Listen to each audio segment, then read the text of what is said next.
magazine of the screen. Living glimpses of history in the making. Presented as a public service by Standard Oil Company.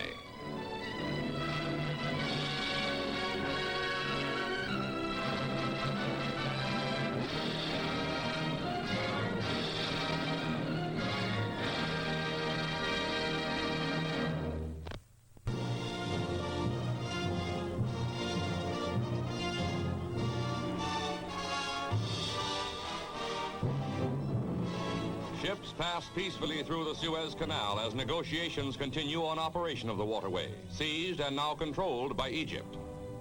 India's V.K. Krishna Menon arrives in London for a 22-nation conference on the Suez problem. America, represented by Secretary of State Dulles, wants international operation of the strategic canal.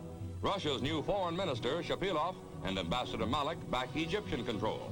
Egypt herself boycotts the international meeting. At Lancaster House, Britain's Prime Minister Eden represents the nation chiefly affected by the fate of Suez.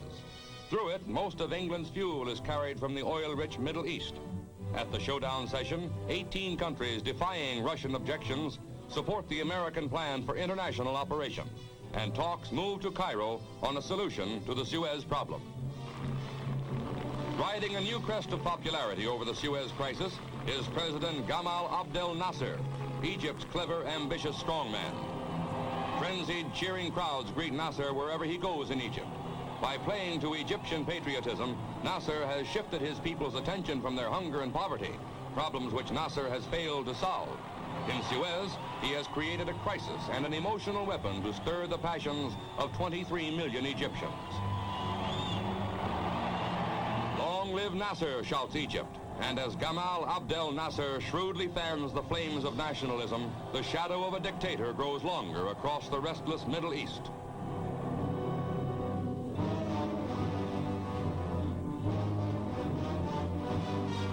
Forest fires become weapons of war in Algeria. Soldiers are joined by firemen as 300 acres of pine trees go up in flames, threatening the suburbs of Algiers. The blaze was set by Algerian rebels to divert French forces from military work. A desperate fight fails to stop the flames. They roar on for hours, burning several homes before the firefighters gain control. Reinforcements are called to fight a fearful new kind of terrorism in strife-torn Algeria.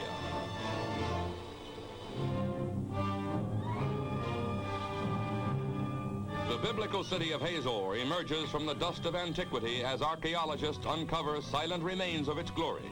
Workers carefully chip away at crusts of time. Some of these ruins belong to the 18th century before Christ. It was Joshua who conquered Hazor, capital of Canaanite kingdoms. Canaanite inscriptions still remain on some of the stones. Hazor was lost, won, and lost again by the Israelites, who left remains of their everyday life intact after many centuries. Solomon rebuilt the town, and today the biblical city of Hazor is making history again.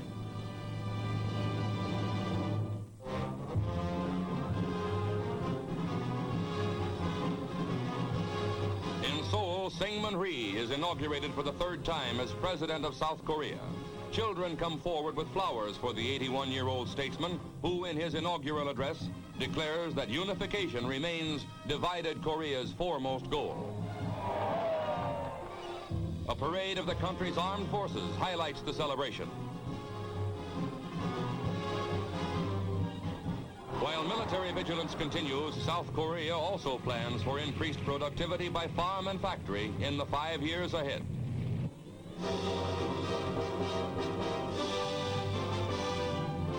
In the Canadian Rockies, nature's undisturbed tranquility is yielding to mankind's progress. 5,000 feet high, workmen prepare to blast a path for Canada's transcontinental highway while a resident watches.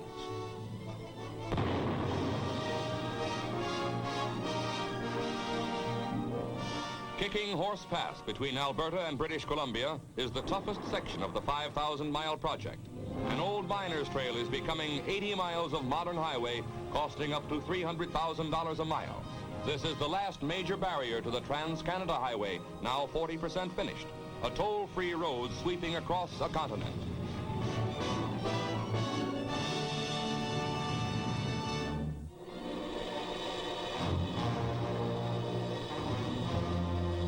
Commandos take to their kayaks in Australia to assault a sheer cliff at the edge of the sea.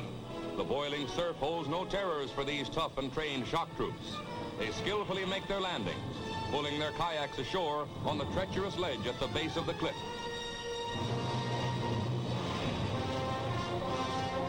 From the landing place, the leader begins the climb, inching up the face of the cliff with hardly a place to hold on.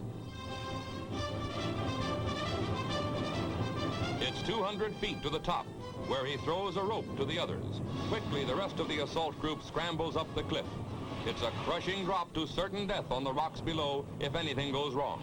But the commandos have muscles like cables and nerves like steel.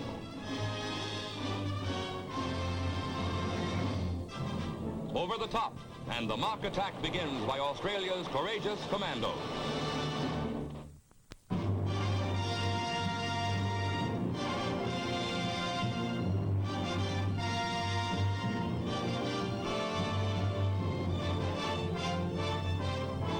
To Wan Wing Sum, the simple art of writing is not simple at all.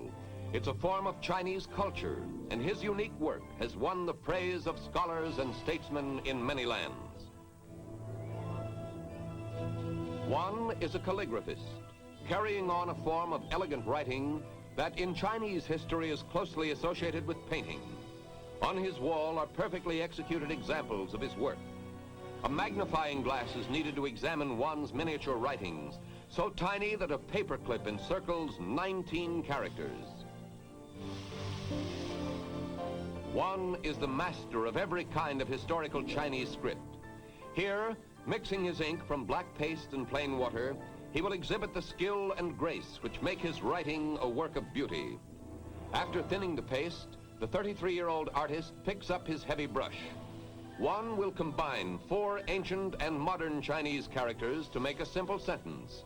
With sweeping brushwork and flowing strokes, he works on the first calligraph. 33 centuries old.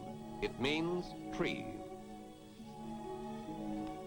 The second word, equally as old, is water.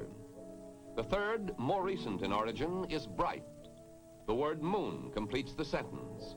A tree by the water, illuminated by the bright moon.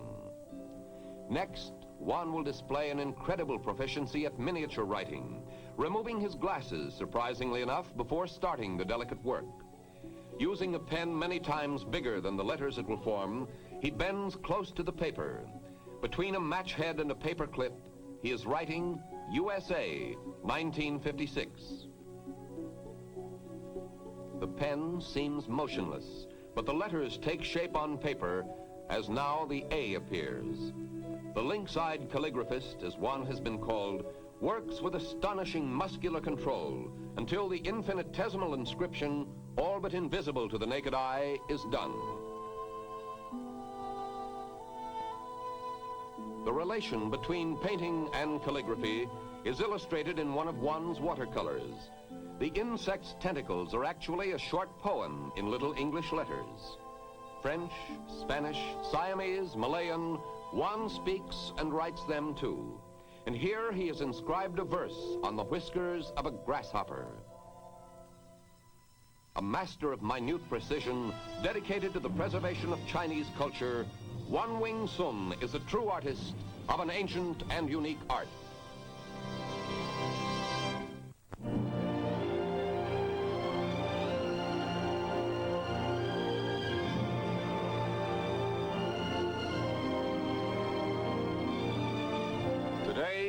Yesterday, a billion yesterdays mingle in the timeless Alps, where a modern ski lift soars above snowy crags formed millions of years ago.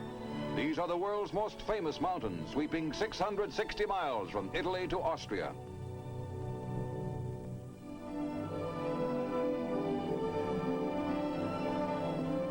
Sportsmen easily scale the Austrian Alps on the world's highest cable railway.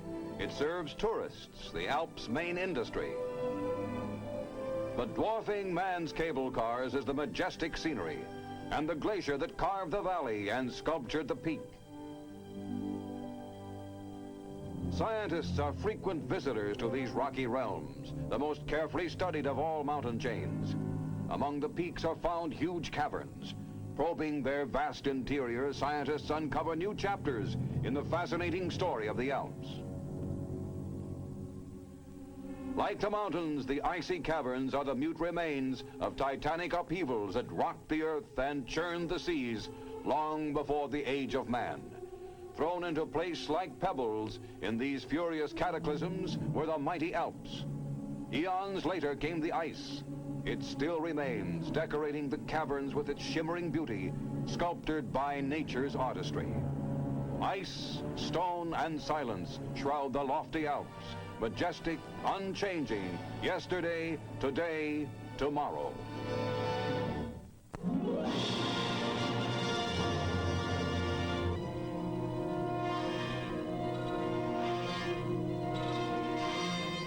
Off California, naval scientists enlist raccoons to unravel the secrets of the sun.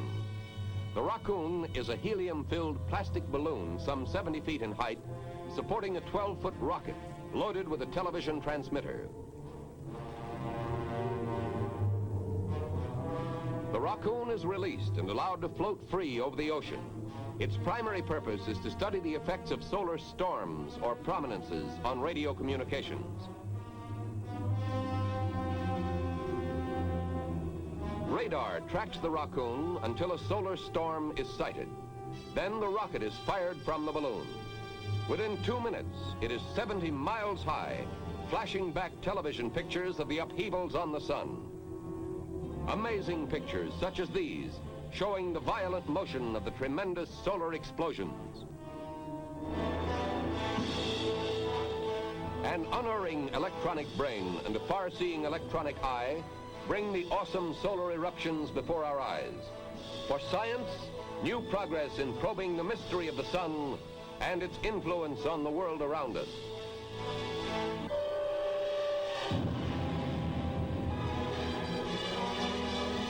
In the field of guided missiles, the DART is America's newest electronic marvel. Designed for ground-to-ground firing, the DART's speed, range, and might are top secret. Watch the target. These first pictures show the DART, triggered by its built-in brain, spinning toward another target far out of sight.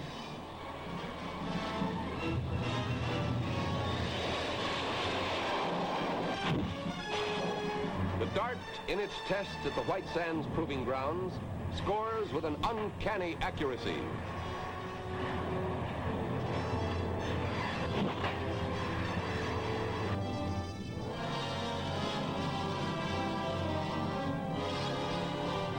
A B-50 tanker plane lets out its hoses for a spectacular mission, refueling 3 jets at one time. The first F-100 Super Sabre moves up to make contact, misses, then has to drop away. The 2 remaining jets jockey into position behind the B-50. The pilot inches closer and closer. A slip can mean disaster. But finally, contact is made. One by one, the Super Sabres hook up to fill up. The mother tanker and her brood spread out across the sky, seemingly frozen in their tight formation. Refueling gives the fast little fighters a range comparable to bigger, heavier bombers. Breaking away from the tanker, the jets can now continue on to their next refueling rendezvous. Science has again made the dreams of yesterday become the reality of today in our supersonic age.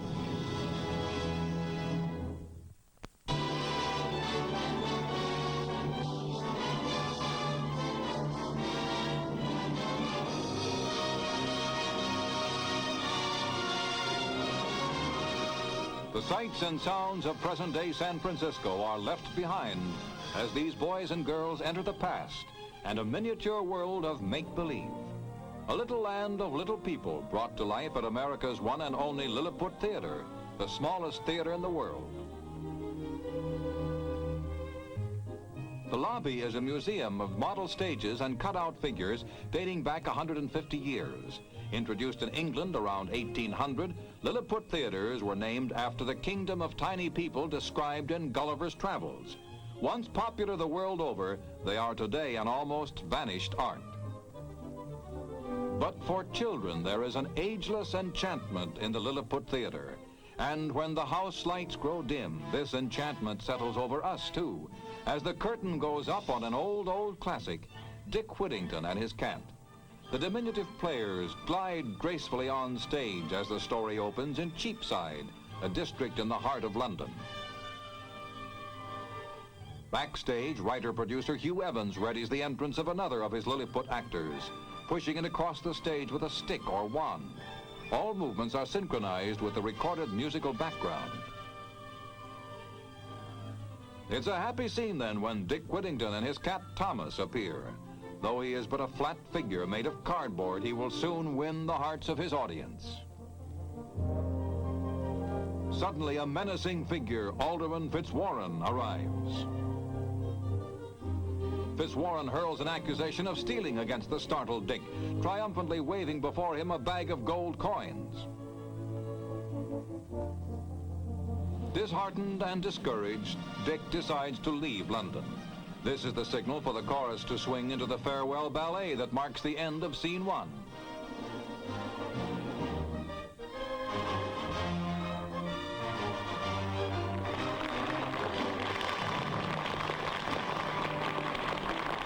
Scene 2 finds Dick asleep in Highgate Forest.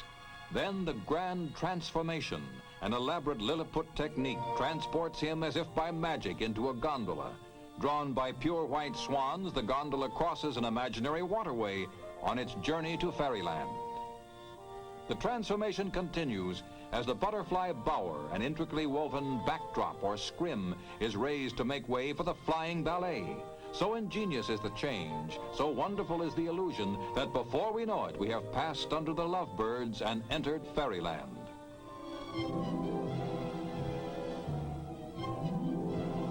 How real this world of make-believe becomes as a rolling mist envelops the stage and the graceful fairy dancers emerge to delight, as they did a century ago, the hearts of youth.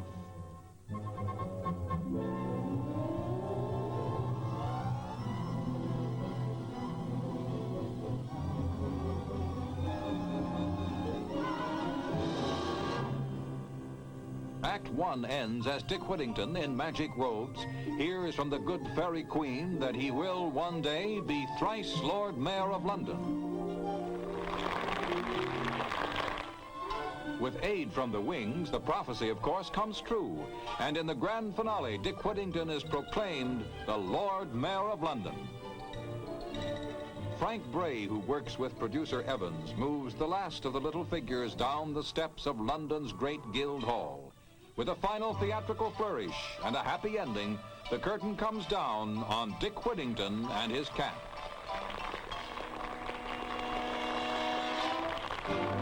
The show is ended, but the enchantment is not. It will live on with the memory of the good fairy queen, Dick, and the very human town. And as long as the world has children, somewhere there will always be a Liliput Theater to make them happy.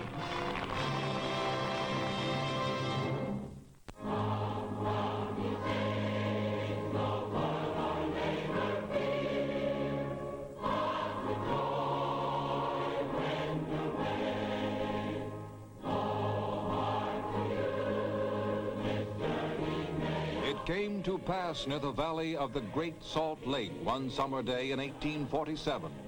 A caravan of covered wagons stopped to survey this glistening desert, and a little band of Mormon pioneers turned to their leader.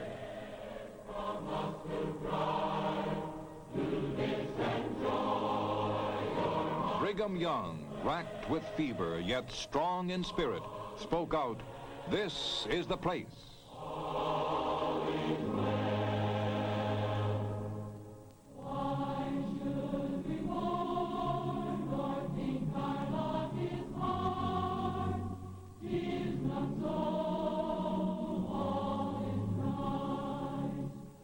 This is the place, Brigham Young had said. And with eager hands and firm faith, the Mormon settlers reaped harvests from the soil and brought life to what had been a wilderness.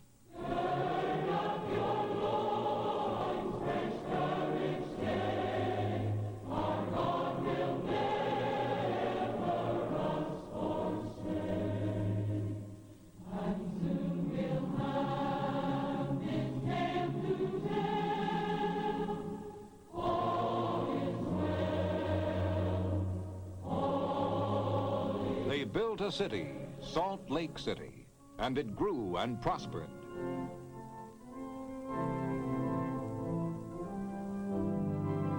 They made it the capital of their state, Utah.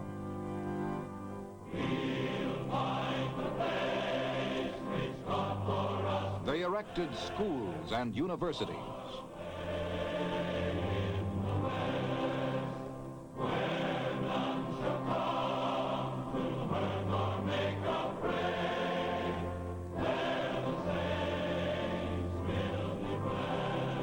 They built a monument to the seagulls which came to destroy the crickets that one year threatened their crops.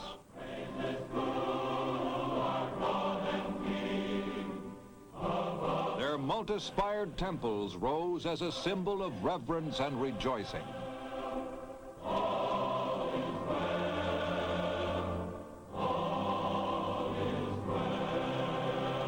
And giving voice to their devotion are the 375 women and men of the Mormon Tabernacle Choir.